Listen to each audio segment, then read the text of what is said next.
Thanks very much. So I know some of the people went around, and I'll repeat the thanks, I think, from everybody else who's already done it a little bit about sticking around. This is actually going to be, I think, a relatively interesting panel, even though it's later in the day, and I realize that we're directly ahead of the one portion of the agenda other than the titles that is all in caps that says the Friday party, so I imagine that's probably going to be pretty cool. But sorry, I know a lot of people have gone and asked, the rest of the people on the panel to do a little bit of an introduction. I was provided with some bios for the speakers we have today, and just to make sure that, not to say that you would, but that nothing is forgotten in terms of the resumes that are from our panelists today. I'm going to go through them actually because it just kind of serves to highlight that there's a lot of experience up here. So I'll start with Dave Porter, who's CEO and BC First Nations Energy and Mining Council. He's a member of the Kaska Nation. His career in the past has included journalism, politics, communications, as well as extensive public service on behalf of Aboriginal organizations, as well as public governments in the Yukon, British Columbia, and Northwest Territories. He was previously elected to the Yukon legislature, and upon re-election in 1985 served as the Deputy Premier. He's also served as the Minister of Renewables, Resources, Tourism, Heritage, and Culture. I assume that's maybe one ministry as opposed to four, but if it is four, that's then right. Yeah. Well, either way, it's rather impressive. He's also was named Executive Director of the Yukon Human Rights Commission, the Deputy Minister of Culture and Communications for the Government of the Northwest Territories. Moving over to Derek Satnick, who's Managing Director and Chief Innovation Officer at Mindscape Innovations, as well as a member of the board for OSEA, the Ontario Sustainable Energy Association. As mentioned, Managing Director and Chief Innovation Officer at Mindscape. A nationally awarded leader in green buildings and green energy. Derek is an electrical engineer by trade and has worked in the consulting industry in various roles since 1999, most notably with Stantec Consulting, Intermodal Engineering, and now obviously Mindscape Innovations Group. A respected leader in Ontario and Canada's green building sector and green energy sectors, with personal experience ranging from designing some of Canada's most advanced green building projects to a personal hand in authoring many of Canada's leading green building programs, including LEED, Built Green, Net Zero, and others. As well as having input into Ontario's Green Energy and Green Economy Act, which obviously in the renewable sphere has had pretty massive impacts here in Ontario. He's also been involved in implementing wind and solar projects of various different sizes, including down from the residential sector with co-ops up to large and small-scale commercial systems. Shahid Mahmood has obviously just finished his presentation, works with the Environmental Protection Agency, as team leader of the EPA National Mining Team. Adrian said a little bit about sort of his experience, but as team leader for the Abandoned Mines team, he's also the co-chairperson of the EPA's National Mining Team and National, lead sites, as opposed to lead sites work group. With over 18 years of experience with the EPA in developing regulations and policies on environmental control and remediation of waste sites, in EPA's solid waste and Superfund programs, which we'll get you to talk a little bit about in a second. The Superfund remedy selection process, as well as managing and implementing regulatory programs and coordinating large projects between federal, state, and industry stakeholders. So apologies for going through all of those things. I just wanted to make sure that nothing did get missed, because I think it is a lot of experience up here. So we're here talking today about how renewable energy projects can, influence basically the social license that mining operations have, both in terms of ongoing mining operations as well as, which Shahid will speak to a little bit, reclaimed mining sites that have ceased operations. The first question I think that I'll get an opinion, I think, from all of you guys on is kind of gets at the premise of what the panel is talking about, is that obviously that communities, if it were to be boosting social license, would obviously see some sort of a role and some sort of a benefit from engaging in a partnership with a mining company on renewable energy. And I'm wondering if you can sort of just offer your thoughts on what that role is from the community's perspective, and in general anyway, or from your experience, what types of benefits are communities seeing from this? And I'll start with you, Dave. Thank you very much. Good afternoon to everyone. First of all, I would like to acknowledge that we are conducting this business on the traditional territory of the Mississauga Credit First Nation. And it also would like to give an opinion that sitting here at 4 o'clock on Friday afternoon before the big party is a bit like becoming J-Lo's 8th husband. You know what is expected of you, so don't know how long you'll be appreciated. So my appreciation to the handful of people that have stayed for this presentation. And I also like to commend the organizers. You've done a great job. It's been a very interesting conference, and your timing couldn't be better. It was only days ago that we got a much needed change of government in this country. And as a result of that change of government, our expectations collectively in this country is that we're going to move to a much greener economy with more emphasis on alternative renewable energy. We represent 203 First Nations in British Columbia, and we are an advocate on their behalf dealing with energy, mining issues, climate change issues, and of course the hydro clean energy sector is important.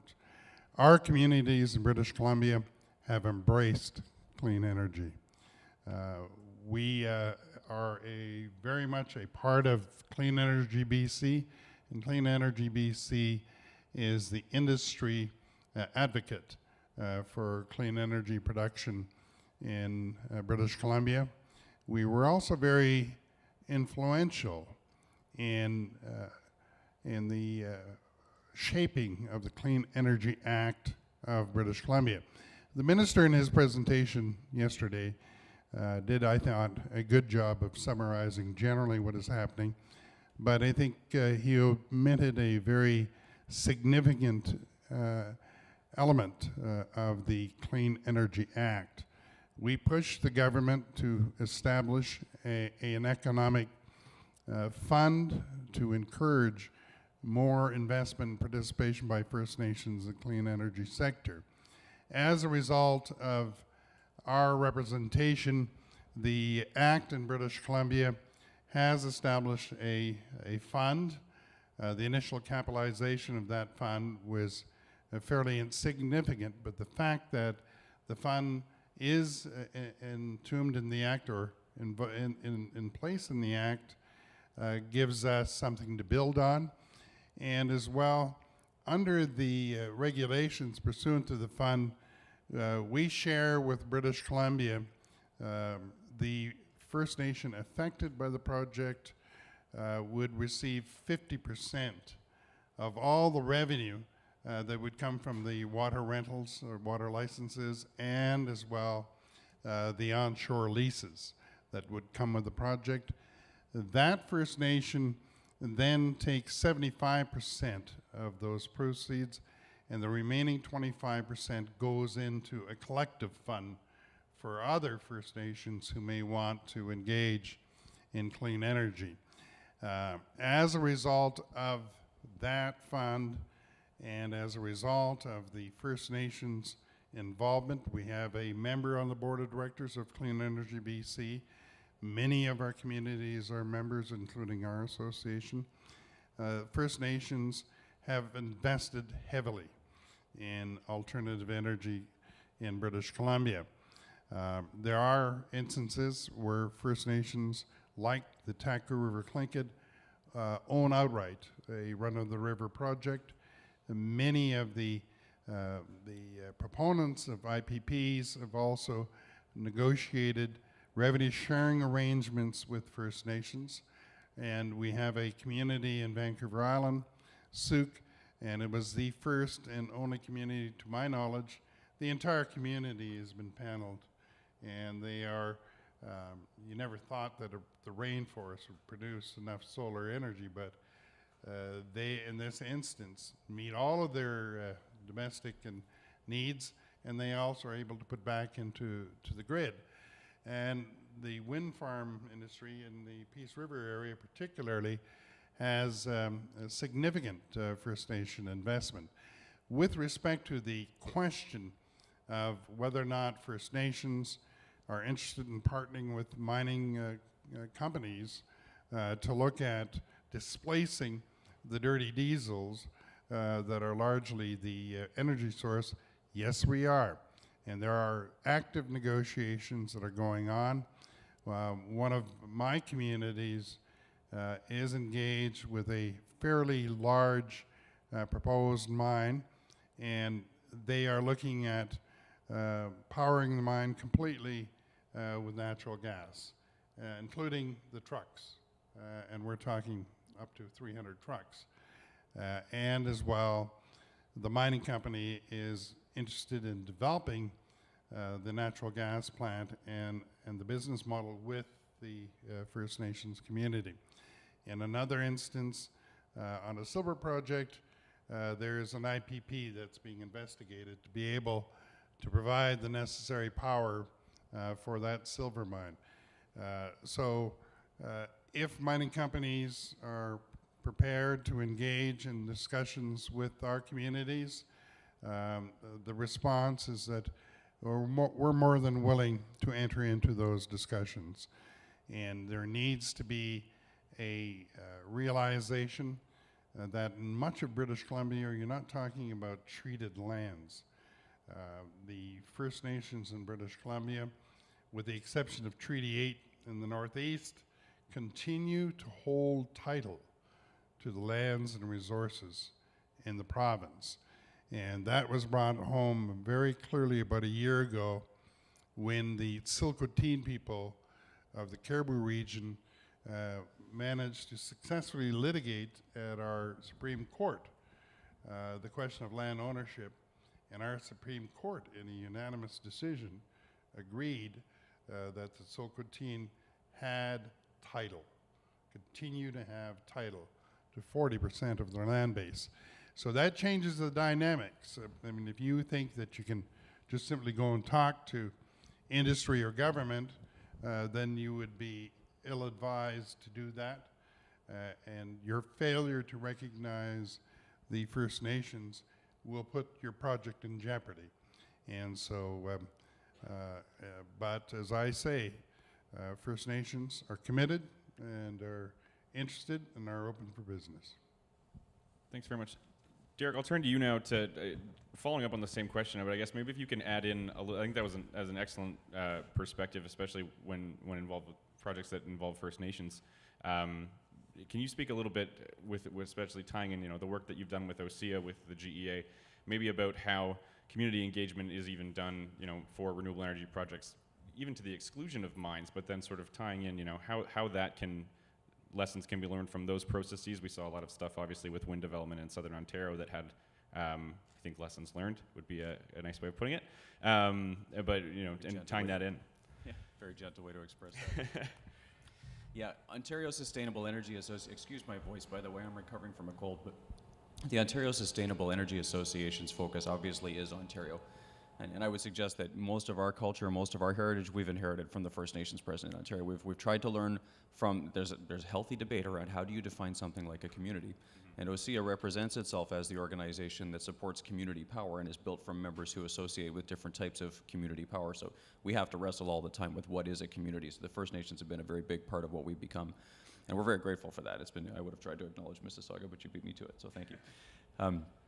But with that said, all of the troubles that we've had with energy in Ontario, with renewable energy deployment in Ontario have been misunderstandings of the local community and the local community's needs.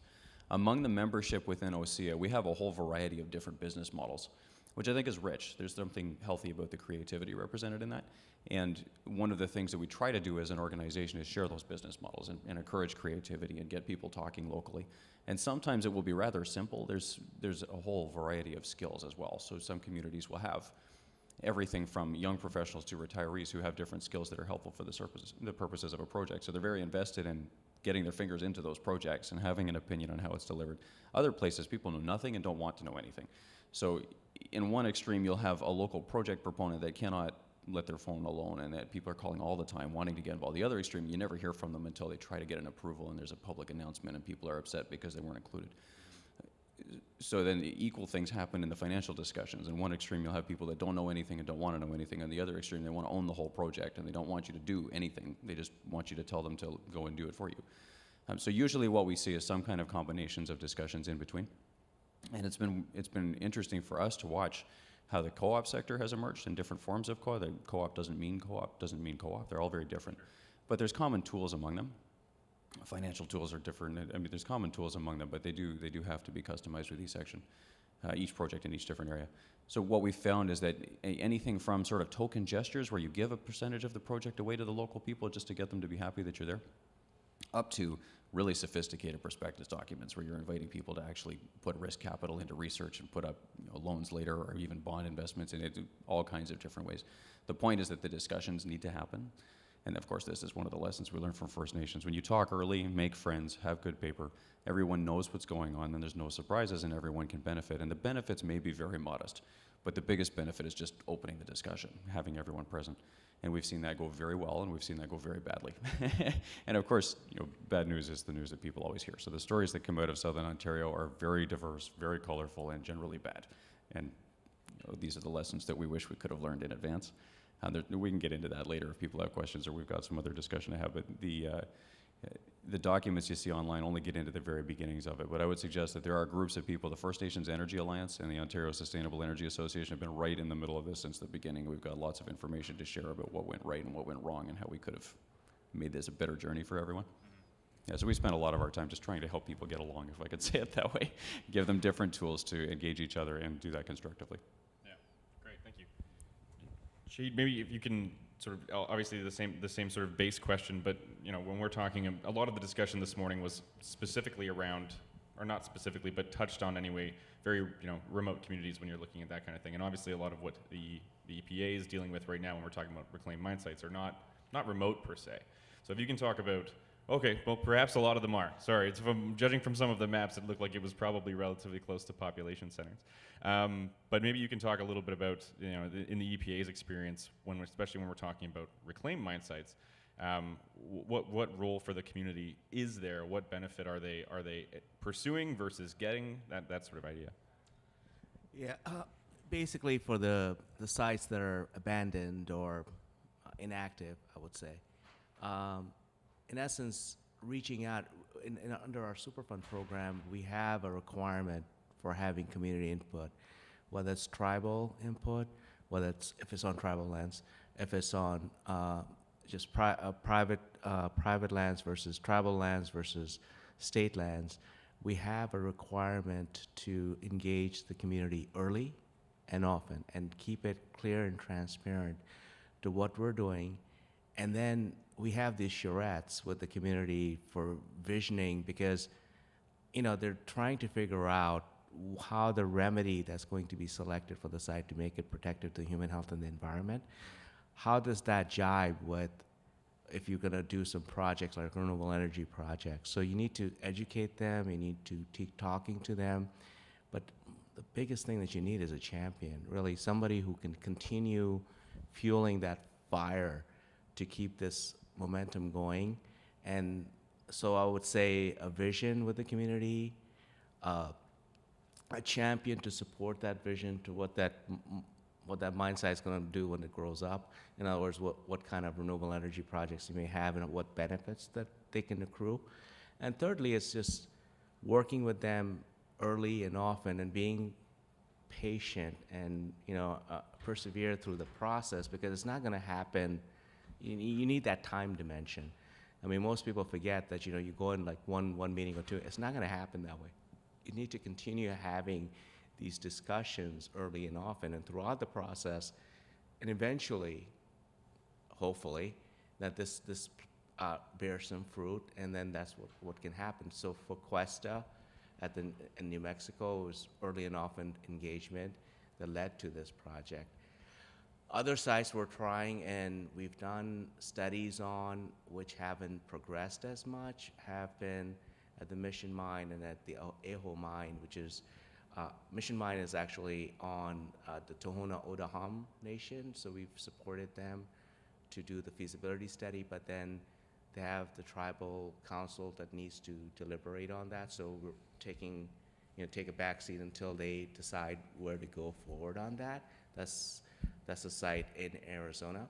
And also another site, which is a Freeport-McMoRan site, which they have developed some property, which is not on the on the mine hard, it's not on the mining side itself, not on tailings hard rock, but it's adjacent property. So they can sort of say, hey, look, here's the benefit. So if they wanted to transfer that over to putting it on the mining tailings or other areas, here's a benefit of us, we siting a solar panel adjacent to I think it was farmland or agricultural land, but it was not yielding as much in terms of the farms that are supposed to be yielding. So with climate change, it's kind of different there. So there's an example that they have created, that they have created this project for renewable energy. So it showcases what the success would be for providing that. So if they wanted to go the next step and use some tailings or other facilities to site more renewable energy projects, you could point to that. So that's basically what we're thinking, is having a vision, having somebody who keeps on being persistent and championing that cause, and then giving it time. So those are the three things that we kind of said. How often does the EPA get involved in one of these projects, maybe before the mining or the industrial operation has actually closed down? Well, EPA under the Superfund, see, it's such a fragmented system in the U.S. You have federal lands, which is Department of Interior jurisdiction. You may have private lands and state lands, and you may have tribal lands, and you may have just lands that are abandoned. So it doesn't come into our radar screen until somebody can't handle it. It's one of those properties that the state can't handle it because of their budget. The private owners long left the country or declared bankruptcy. So it's basically nobody can take care of it. So it's only identified to us and comes to our radar screen when there's resources needed and when there's help needed, and the problem with the human health and environment impacts of that property are so significant, then only then does it come into the EPA's radar screen. Gotcha. Okay. Where I was going with that question, and Dave, maybe you can take a shot at answering it, is, how specific examples, I guess, or of scenarios or situations that you're aware of where offering to either build this some aspect of a renewable energy project, either that would be in service during operation of the mine, or a commitment to do so upon cessation of mining activities, where that's actually yielded a positive results in terms of social license, where it's turned maybe a negative community around or that sort of thing. Yeah, I'm not aware currently of any mining project that is going forward that has a partnership between the mining company, First Nations, that is reliant in whole or part on renewable energy. But there are a lot of discussions going forward at the current time. We really need access to investment capital. We've got tremendous opportunities. We've done some work, such as you've done in terms of identifying potential sites. And we've also released a recent report called Uncertainty Upstream. And we took from the area from Williams Lake to the Yukon border in British Columbia, and we identified all of these abandoned mine sites. And there's a whole lot of them that are just sitting out there, and there's very little activity. And we, as you know, had the Mount Polley disaster where the dam let go, and we got 24 million liters of mine waste discharged into Quesnel Lake. And you recently in Colorado had a very similar event happen. So I think it's in our collective interests, both public governments, tribal governments, and industry, to do something about these sites. And if we can turn them into areas where there is productivity in terms of producing alternative energy, that's a fantastic solution. And as you know, some of these sites will be there for generations, and the public governments, unfortunately, have a legal obligation to ensure that they are not contaminating the environment, and that means huge expenditures in water treatment facilities. And so I think that what you're doing in the U.S. is a good idea that we should look at here in Canada. But we need our incoming government to take renewables seriously, and they need to put on the table a significant investment fund. And I think we're looking for one program.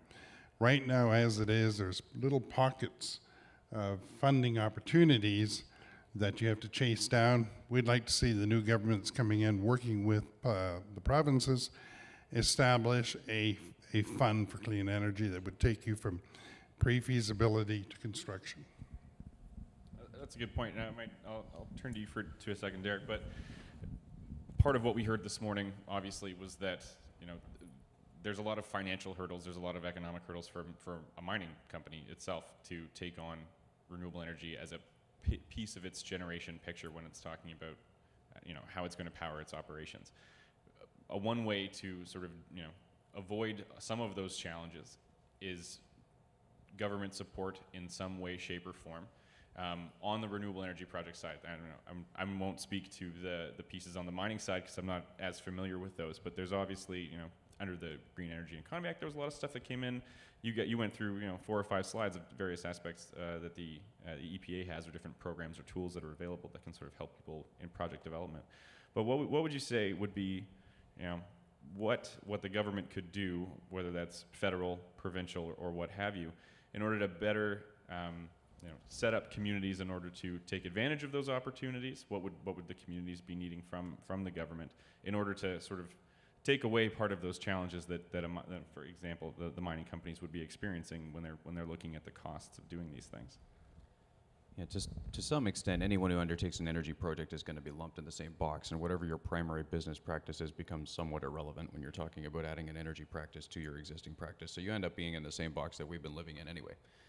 To do those projects, all of them, any financial product you're going to pursue is going to at some point measure risk and uncertainty and risk mitigation factors and strategies to produce stability and predictability, all these kinds of things. So long-term purchase power agreements are the only way to get around it. You need a 20-year contract in Ontario. And that's been one of the two things. Loan guarantees and long-term agreements have been the two tools that have worked the most effectively that we've seen. The World Future Council's done studies on these kinds of things too. The reason the feed-in tariff model was chosen in Ontario and the reason it's so popular in many jurisdictions globally is because of the long-term predictability of the program. When you give a 20-year predicted set of rates, you sign in for a contract today, and the terms that are offered in future years may change. Everyone expects the program to be updated, but contracts signed today won't. They'll last their full duration. No government's going to do anything wonky to that. That's been the pillar of the whole thing. And then the biggest problem that we've had with the program has not been so much, though they got those right. They put out 20-year contracts, and they made reasonably predictable terms. The biggest problem we've had after that is bureaucracies of getting a contract and all of the process you have to go through to be able to submit the right paper to show due diligence. So that's a different discussion with a whole litany of lessons that should be learned. But there are jurisdictions that have provided good examples on how this process can work well and poor examples of how it just does not work. Ontario is a bit of both. But the one thing that did work well is a 20-year stable contract, and that makes it far easier to predict your financial models, your cash flows, all the rest of that. We've got fairly advanced resources from government departments both sides of the border to be able to say how much sun there will be, how much wind will blow. Biomass is a mature industry now. Yeah, so I mean, really, all of this is math. And if you can do the math in a way that there is consistent predictability, well, the banks like that. And then at some point, it comes down to credit ratings of the corporation and how good is your data for your project. So, would your answer change at all in the context of basically the trend I think that we're seeing in the Ontario context anyway of moving away from long-term PPAs? We're getting into sort of a net metering scenario. Yeah, Dave's going to have comment on that, but honestly, I'm worried about it. I think net metering can be done right. It really can. And we're hitting balance points and tipping points all over the world right now in terms of solar cost and wind in most jurisdictions globally is as competitive or more competitive now than coal, and is quickly challenging natural gas in many places. So these things are happening, and that's good for the open grid market, but if I'm a farmer, or if I'm a little co-op, or if I'm a neighborhood association and I want to do something on my school or in my neighbor, that's a very different discussion than taking on a coal mine with government money, right? So to do net metering is fine, but you still need to have long-term stability. Otherwise, there's a risk that the next election is going to see a change in policy, and my net metering contract's only good until the next election, and nobody can invest in an environment like that. So it increases financial risk. That's going to reduce bank appetite. That's going to just mess up everybody. So whatever we do still has to have long-term predictability. And if we're going to say net metering is a viable solution, it still has to have some of these same underpinnings that the feed-in tariff type arrangements would have. Dave, you want to make a comment? Yeah, just on the long-term, the energy purchase agreements. In British Columbia, the model that's there now, they're 40-year agreements. And that was really, I think, important to get the clean energy sector off the ground. And in some instances, most recently, there's a 60-year agreement with the Tahltans. The private developer came in and did 200 megawatts on the Iskut River. And as a result of the application of the sharing formula on revenue, the Tahltan will receive in excess of $2 million a year for 60 years. And when you look at the model in Canada, the First Nations are overwhelmingly dependent on federal funding to a tune of in excess of $9 billion the last time I looked. And so we need to look at opportunities like what is happening in British Columbia in this instance to be able to bring the First Nations directly into these projects. And as a result of this, they have discretionary funding that they can decide on how to spend to meet their community needs, as opposed to some bureaucrat in Ottawa deciding, designing these programs and sending them out and saying you have to deliver it in accordance with our priorities. So I think and as well, in other areas, we've done an MOU with McDonald Detweiler to look at tidal energy. And of course, McDonald Detweiler is a BC company, and they're the ones responsible for the Canadarm on the space station. And so they are now turning their considerable intellect and innovation to looking at tidal power. The other area that we really want to investigate is geothermal, but there is not a regulatory framework in British Columbia to deal with geothermal. Although the studies that had done and reviewed show that there's tremendous opportunity for geothermal, and they're very closely located to many of the mining projects that are being proposed in BC. Sorry, yeah, go ahead. If I can jump in briefly, one of the things that I find interesting in the mining business cycle, that in Ontario, Northern Ontario, we have a bunch of these places where there's sort of derelict towns. There's quiet places, little places that have somewhat disappeared, even in the Southern Ontario, in a lot of the larger sectors or the larger municipal centers. We've got industries that collapse and get replaced periodically, and everybody knows the cycle, and we've got economic development departments in every city that spend their time planning these things and trying to stay ahead of them. But it's a really interesting opportunity. You mentioned federal government dependence. We see this in very diverse ways, but sort of ubiquitously throughout Northern Ontario in all of our smaller towns. So one of the things that's very powerful when a social venture opportunity comes up like this, if a mining operation wants to think about something like an energy asset that they could invest in, and you think about different ways to involve the community in that asset, there's just a long-term social goodwill element there that you're providing another source of viability. There's lots of conflict in Southern Ontario around these projects, but you can easily find tons of different farmers who will tell you the most reliable energy crop they have is that turbine that pays them so many dollars in rent every month, or those solar panels that are always going to give them so many dollars a year. And that's very real. And if we can take things like that, put them in people's hands in local places, it adds more community resiliency. And there's a pride of ownership to that that's good too. Yeah, and I think there's a real opportunity now, because as you know, the premiers have been sitting down and crafting a national energy strategy. the previous government didn't want to have anything to do with it, unless, of course, the premiers were successful. They probably would have jumped in.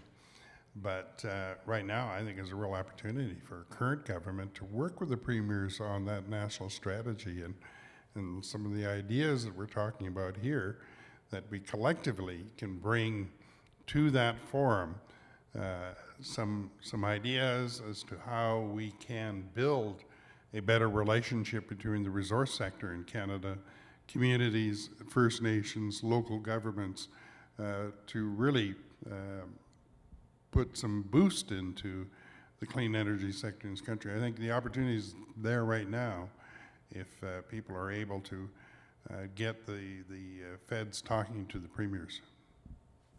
So we've talked a little bit about, you know, challenges, et cetera, and I think